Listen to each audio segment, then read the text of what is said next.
Assalamualaikum warahmatullahi wabarakatuh. Perkenalkan, nama saya Muhammad Farandur dari kelas A Manajemen Angkatan 2020. Di video kali ini, saya akan menjelaskan beberapa materi dari manajemen keuangan.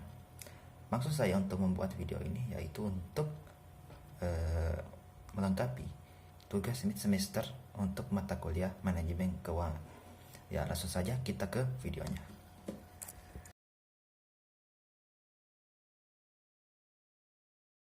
Ya, baiklah, untuk materi pertama yaitu tujuan perusahaan.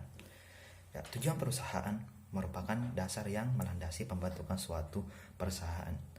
Hal ini dirumuskan berdasarkan target kuantitatif, kualitatif, serta penyampaian keuntungan. Nah, setiap perusahaan merencanakan masing-masing tujuannya berdasarkan hasil keputusan rapat direksi maupun pendiri usaha. Tujuan yang ditetapkan akan menjadi titik yang menentukan arah perusahaan tersebut. Pentingnya memiliki tujuan adalah agar semua kegiatan operasional dapat terarah dan bergerak menuju titik tujuan. Dengan landasan ini, tujuan perusahaan adalah dasar didirikannya perusahaan berdasarkan poin-poin yang dirumuskan secara terukur. Butir-butir penting ini juga kerap kali menjadi perhatian publik dalam mempertimbangkan pilihannya untuk suatu barang atau jasa. Tujuan juga memiliki hubungan sinergi dengan visi dan misi, sehingga perusahaan dapat membuat slogan yang menarik dan mudah diingat. Berdasarkan 3 poin fundamental tersebut, selain sebagai lembaga usaha yang bekerja untuk mendapatkan profit dan kepercayaan konsumen, perusahaan juga dapat memiliki tujuan seperti halnya menjadi penyedia barang dan memberi layanan jasa yang terbaik. Menjadi perusahaan besar di suatu badan industri ataupun menjadi inovator. Pertama, sebuah produk unggul. Semua tergantung bagaimana masing-masing perusahaan meracik tujuannya sendiri. Tujuannya semakin berkelas atau unik tujuannya, maka semakin ramai minat masyarakat dalam mengenal produk dan jasa tersebut. Baiklah, dalam tujuan perusahaan ini kita harus memegang teguh 3 pedoman dasar dalam merumuskan tujuan. Pedoman pertama itu tujuan harus memiliki manfaat ekonomi dan sosial. Manfaat secara ekonomi dan sosial harus dapat dirahasiakan seluruh pihak. Dalam bagian ini, pelaku usaha segoyah-goyahnya mampu memberikan nilai ekonomi baik bagi lembaganya, karyawannya, dan kemajuan usahanya, serta tetap memperhatikan nilai sosial yang dapat dibangun antar individu dalam perusahaan maupun bagi masyarakat itu sendiri. Ya, pedoman kedua yaitu tujuannya harus memiliki nilai implementasi terhadap strategi perusahaan. Pedoman berikutnya adalah perumusan berdasarkan nilai implementasi. Tujuan ini harus sesuai dengan pengamalan strategi perusahaan dalam mencapai target. Hal ini adanya keselarasan dalam membuat tujuan dan melakukan strategi usaha. Ya, baik, untuk pedoman terakhir yaitu tujuan harus memberikan keuntungan bagi perusahaan. Bekerja tidak akan seimbang tanpa hasil yang setimpal. Sebagai perusahaan yang bergerak pada suatu bidang, maka sudah sepantasnya menerima imbal untuk yang sepadan. Hal ini juga disematkan dalam tujuan sebagai landasan penting bahwa perusahaan pasti memiliki tujuan untuk meraup keuntungan. Ya, kita menuju ke pembahasan selanjutnya, yaitu karakteristik tujuan perusahaan. Yang bisa saya jelaskan yaitu karakteristik dalam suatu tujuan perusahaan, yaitu yang pertama, spesifik dalam arti bertujuan, yaitu menyusunnya secara jelas, rinci, dan mencirikan perusahaan Anda. Lalu yang kedua yaitu terukur. Maksudnya terukur adalah tujuan telah dipertimbangkan dan ditakar dengan tepat sehingga benar-benar dapat tercapai oleh perusahaan tersebut. Terus yang ketiga yaitu ambisius. Memiliki nyawa ambisi yang kuat. Apabila seseorang membaca akan muncul getaran sebagaimana semangat perusahaan tersebut. Terus yang keempat yaitu realistis, bukan berdasarkan mimpi atau angan-angan saya. Terus yang kelima, berbatas waktu. Tujuannya harus ditargetkan dengan waktu tertentu agar perusahaan memiliki acuan jelas mengenai waktu. Terus yang keenam itu kita harus konsisten.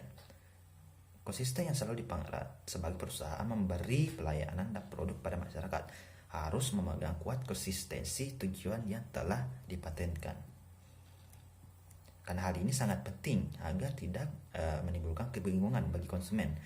Konsistensi, komitmen, dan dipegang teguh dapat meningkatkan kepercayaan khalayak terhadap produk dan layanan perusahaan.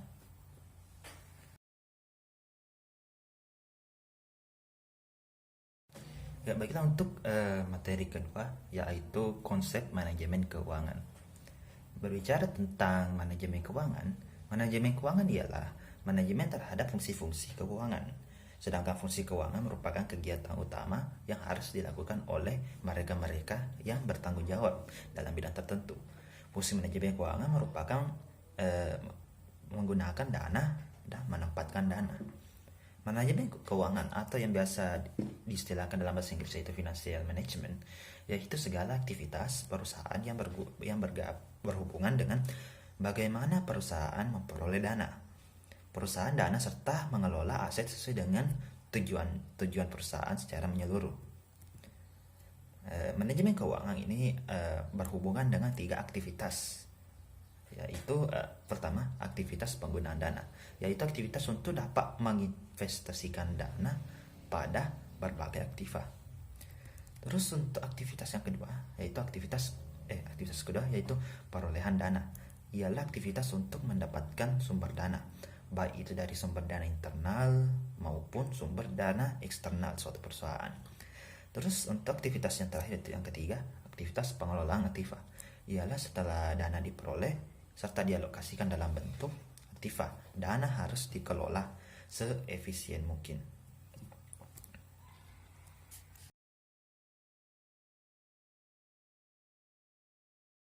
Ya, baiklah untuk materi ketiga yaitu sumber dana perusahaan. Ya, kita masuk ke sumber dana perusahaan. Pengertiannya yaitu agar perusahaan bisa beraktivitas dengan normal untuk melakukan ekspansi atau pengembangan usaha, atau bahkan hanya untuk bisa bertahan hidup dan bahkan untuk membayar hutang pun, perusahaan membutuhkan dana untuk melakukannya. Sumber dana perusahaan itu ada seluruh kegiatan perusahaan mulai dari kegiatan kecil hingga transaksi strategi mutlak, membutuhkan dana yang cukup. Dari mana perusahaan memperoleh dana tersebut? Dari mana sumber-sumber keuangan perusahaan itu diperoleh? Mari kita bahas. Memperoleh sumber pendanaan adalah salah satu fungsi dari manajemen keuangan. Umumnya sumber dana perusahaan bisa diperoleh dari 3 kelompok sumber dana, yaitu sumber dana jangka pendek, jangka menengah, dan jangka panjang. Mari kita bahas satu-satu. Sumber dana jangka pendek. Pendanaan perusahaan yang didapat dari sumber dana jangka pendek umumnya digunakan sebagai modal kerja perusahaan. Dana ini tidak boleh dengan skema ini harus dibayar atau dikembalikan dalam rentang waktu setahun buku akuntansi atau kurang. Tidak boleh lebih satu periode akuntansi. Contohnya adalah pinjaman dari bank jangka pendek. Baiklah, untuk yang kedua itu sumber dana jangka menengah. Umumnya perusahaan yang sumber pendananya berasal dari sumber dana jangka menengah karena adanya keperluan yang secara tidak bisa dipenuhi oleh pendanaan jangka pendek, namun terlalu berlebihan atau terlalu sering untuk didapatkan dengan skema pendanaan jangka panjang. Rentang waktu dalam pengembalian sumber dana jangka menengah adalah lebih dari 1 tahun buku akuntansi atau tidak lebih dari 5 tahun buku. Ya, contoh dari pendanaan jangka menengah itu seperti leasing, term loan, atau equipment loan. Baik, untuk yang sumber dana terakhir itu sumber dana jangka panjang. Manajemen keuangan memiliki menggunakan pendanaan jangka panjang umumnya karena perusahaan akan melakukan ekspansi usaha yang masif dalam skala perusahaan tersebut. Strategi sebagai perusahaan, walaupun banyak alasan-alasan lain yang selain itu yang memerlukan pendanaan dalam jumlah yang cenderung besar bagi perusahaan. Contohnya, perusahaan yang akan melakukan ekspansi usaha dapat mengakuisisi perusahaan sejenis atau perusahaan supplier, membeli atau membangun aset-aset tetap jangka panjang seperti tanah, pabrik, mesin, proyek, atau konstruksi lain. Tempo dalam pengembalian pendanaan jangka panjang ini umumnya lebih dari 5 tahun buku. Jenis pendanaan jangka panjang ini contohnya adalah penerbitan obligasi, hipotek, listing go publik di lantai bursa atau IPO saham perusahaan. Ya, kita masuk ke asal sumber pendanaan perusahaan.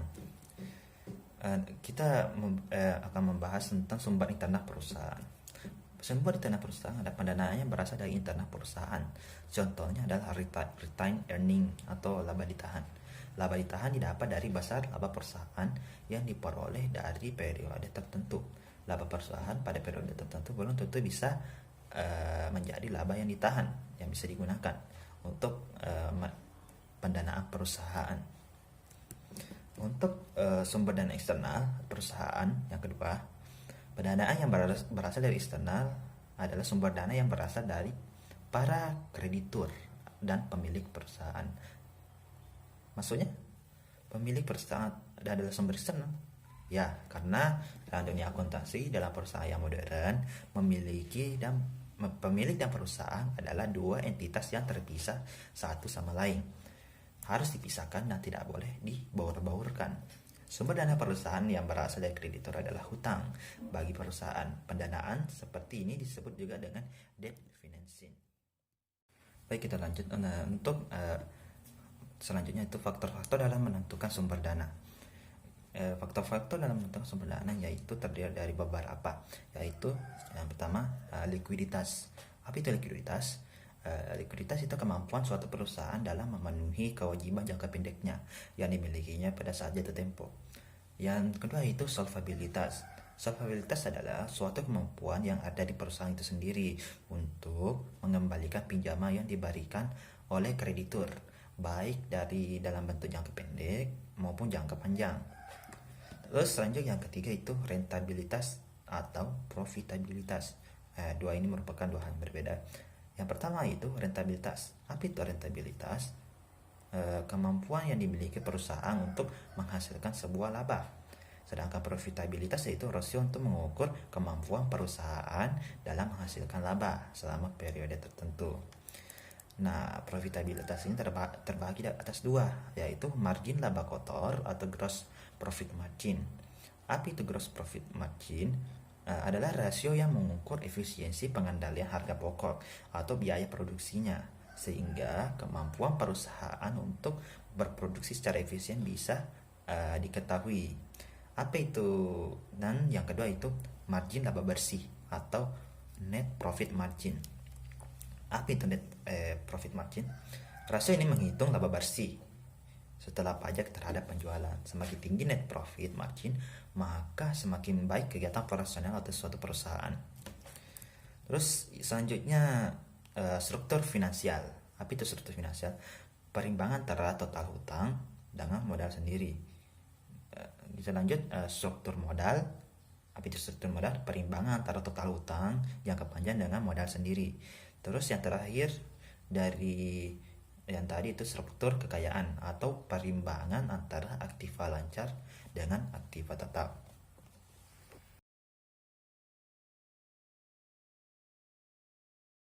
Baiklah, kita masuk ke pembahasan terakhir yaitu analisis laporan keuangan.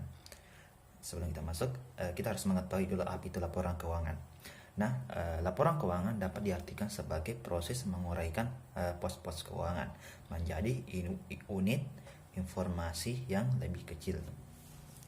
Dan untuk mengetahui hubungan signifikan antara data kuantitatif dan non-kuantitatif, laporan keuangan dibuat bukan tanpa tujuan. Tujuannya adalah agar dapat diperoleh informasi mengenai kondisi keuangan yang lebih jelas. Selain itu, paling tidak ada 9 tujuan dari analisis keuangan yang tadi itu. Mari kita bahas satu-satu. Yang pertama dari 9 tujuan itu yaitu bahan pertimbangan bagi investor untuk berinvestasi di suatu perusahaan. Terus yang kedua, memberikan informasi mengenai kesanggupan perusahaan dalam mengembalikan pinjaman serta bunganya. Nomor 3 yaitu sebelum melakukan kerjasama dengan pemasok, perusahaan harus melakukan analisis terhadap kondisi keuangan perusahaan, profitabilitas pemasok, serta kemampuan perusahaan dalam melunasi kewajibannya melalui analisis laporan keuangan. Terus tujuan yang keempat yaitu digunakan untuk mengetahui informasi yang akan dimasuki tersebut. Informasi yang dimasuki tersebut memiliki prospek yang bagus atau tidak. Terus untuk tujuan yang keenam adalah bahan acuan oleh pemerintah untuk menentukan besarnya pajak perusahaan yang harus dibayarkan. Untuk tujuan yang ketujuh yaitu analisis laporan, dibuat untuk menentukan perkembangan perusahaan karena pihak internal seperti seorang manajer dapat menjadikannya sebagai acuan untuk menyusun strategi ke depannya, seperti perusahaan itu akan mau apa di kedepannya nanti. Ya, untuk tujuan yang ke-8 yaitu untuk mengetahui kondisi keuangan pesaing. Nah, yang untuk tujuan yang terakhir yaitu dapat digunakan untuk mengetahui besarnya kerusakan yang dialami perusahaan. Baiklah, kita masuk ke jenis-jenis dari laporan keuangan. Sejauh yang kita kenal itu ada 2 jenis, yaitu analisis horizontal dan vertikal, dan analisis yang baru ini adalah analisis rasio. Kita bahas dulu yang pertama, analisis horizontal dan vertikal. Kita bahas yang horizontal dulu. Analisis horizontal terdiri dari perbandingan data keuangan tahun terakhir dengan data keuangan di tahun-tahun lainnya. Jenis analisis laporan keuangan ini juga dikenal sebagai analisis tren dan sering dinyatakan dalam istilah moneter atau mata uang dan persentase. Nah, sedangkan analisis vertikal merupakan analisis laporan yang dilakukan dengan cara membandingkan hubungan setiap komponen dengan total akun di dalam laporan keuntungan tunggal atau keuangan tunggal. Analisis vertikal ini dapat diterapkan pada akun untung dan rugi dengan mempersentasekan tajuk standar sebagai persentase dari total omset tahunan. Terus ya yang kedua tadi itu yang harus kita bahas juga, yaitu analisis rasio. Apa itu analisis rasio? Analisis rasio ini dapat digunakan untuk mewakili hubungan antara berbagai angka pada neraca, laba dan rugi, ataupun catatan akuntansi lainnya yang dibuat oleh akuntan. Ya, baiklah, sekian pemaparan materi dari saya. Terima kasih atas waktunya. Wassalamualaikum warahmatullahi wabarakatuh.